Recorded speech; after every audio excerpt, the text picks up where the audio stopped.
Bonjour les amis, aujourd'hui nous allons faire un gâteau très léger et en même temps très facile. Il est tellement léger que vous allez être étonné de la texture et de son goût. C'est un gâteau que j'ai fait avec des légumes de saison. Quand je dis légumes, on a du mal à y croire, mais c'est des légumes que j'ai utilisés. Donc on va déjà passer aux ingrédients.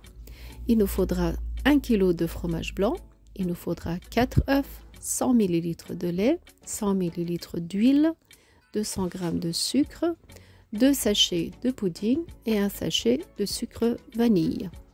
Ensuite, pour la pâte brisée, il nous faudra un œuf, il nous faudra 50 g de beurre ou de margarine, 100 g de sucre. Ensuite, il nous faudra de la farine, un demi-sachet de levure chimique et du sucre vanille. En premier temps, on va préparer la pâte brisée. Pour cela, on va mettre le beurre, on va rajouter le sucre, un œuf. Ensuite, on va rajouter un demi-sachet de levure chimique et le sucre vanille. Ensuite, on va mélanger le tout. Quand ça commence à avoir une texture un peu plus liquide, on va rajouter la farine et on va pétrir à la main. Ça ira beaucoup plus vite. Après avoir pétri à la main, il faut faire attention qu'elle ait encore une texture assez moue car il faudra l'étaler sur le moule. Et si la texture est assez molle, vous aurez plus de facilité à l'étaler. Voilà, maintenant je vais laisser reposer ma pâte brisée. Je vais aussi le filmer pour qu'il ne sèche pas. Et maintenant, nous allons faire l'appareil au fromage blanc.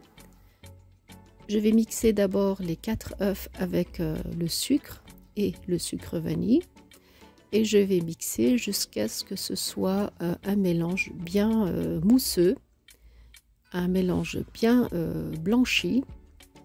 Ensuite, je vais rajouter le lait et l'huile. Et je vais aussi rajouter les 2 sachets de pudding. Et je vais continuer à mixer le tout. Il faut que ce soit un mélange bien homogène. Et ensuite, nous allons rajouter 1 kg de fromage blanc. Si vous voulez, vous pouvez utiliser du fromage blanc 0%. Moi, j'ai utilisé du 30%. Ensuite, on va continuer à mixer. Pareil, il faut que ce soit un mélange bien homogène.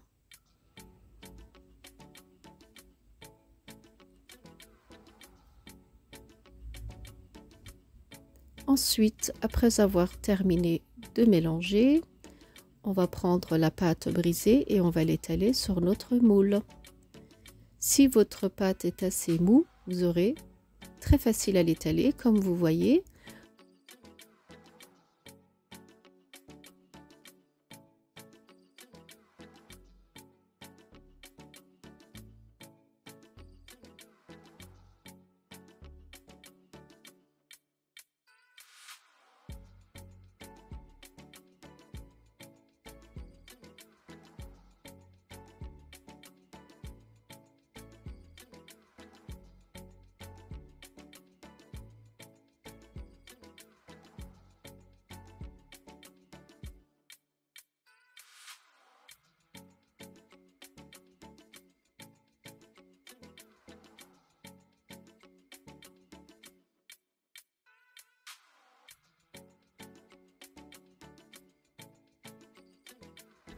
Voilà, mon gâteau est prêt et maintenant on va préparer le coulis de fruits.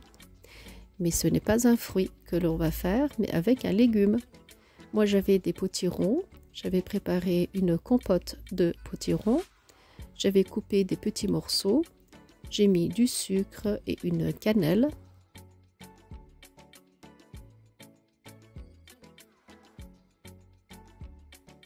J'ai fait bouillir pendant environ 10 minutes.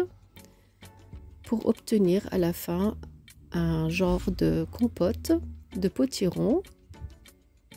Et comme j'avais fait ça la veille, il m'en restait encore un peu. je me suis dit qu'il fallait que je l'utilise pour faire le coulis de mon gâteau. Donc j'avais environ 200 g de potiron. J'ai rajouté 2 cuillères à soupe de maïzena et j'ai mélangé le tout. Et je vais faire bouillir le tout pour ensuite le mixer au blender. Et vous allez voir, ça va faire comme un coulis aux fruits. D'ailleurs, les gens, quand ils ont goûté le gâteau, ils n'ont pas réussi à deviner c'était quoi comme gâteau.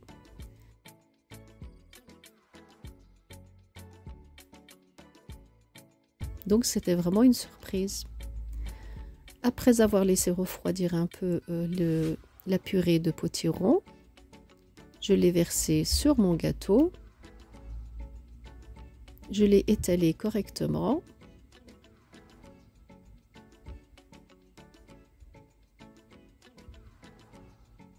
Il suffit de secouer un petit coup et puis la purée va s'étaler sans problème. Voilà, notre coulis de potiron est prêt. Il est bien étalé. Maintenant, je vais mettre des noix, car je trouve que les noix se marient bien avec le potiron sucré. Après, vous pouvez décorer à votre façon. J'avais aussi rajouté de la poudre de pistache. Voilà, maintenant j'ai laissé refroidir mon gâteau au frigo pendant quelques heures. Ensuite, pour le servir, comme vous voyez, il se démoule très facilement car ma pâte brisée n'était pas trop dure. Voilà. Et comme je vous dis, le résultat, le goût était vraiment très étonnant. Les personnes qui ont goûté au gâteau avaient du mal à deviner avec quoi j'avais fait le coulis. C'était assez impressionnant. Ça avait un petit goût de cannelle, car j'avais mis de la cannelle pour faire cuire les potirons. Voilà le résultat. Comme vous voyez, ça fait comme un cheesecake, mais ce n'est pas un cheesecake. C'est un gâteau au fromage blanc avec un coulis de potirons. Et croyez-moi, le goût était vraiment léger, crémeux et bien aéré. C'était devenu un gâteau qui fond dans la bouche. Et tout le monde a vraiment apprécié aussi bien son goût, aussi bien le visuel du gâteau. Donc, si vous aimez bien ma vidéo, n'hésitez pas à la commenter et n'hésitez pas à vous abonner à ma chaîne YouTube. Moi, je continue ma dégustation car vraiment le gâteau fondait dans la bouche. Il avait un goût très léger, très crémeux et en même temps avec ce léger goût de potiron sucré. Voilà, nous on a vraiment beaucoup apprécié cette recette. J'espère que vous aussi, vous essayerez ma recette. Si vous l'essayez, n'hésitez pas à venir commenter ma vidéo. Et sur ce, je vous dis à très bientôt avec de nouvelles recettes.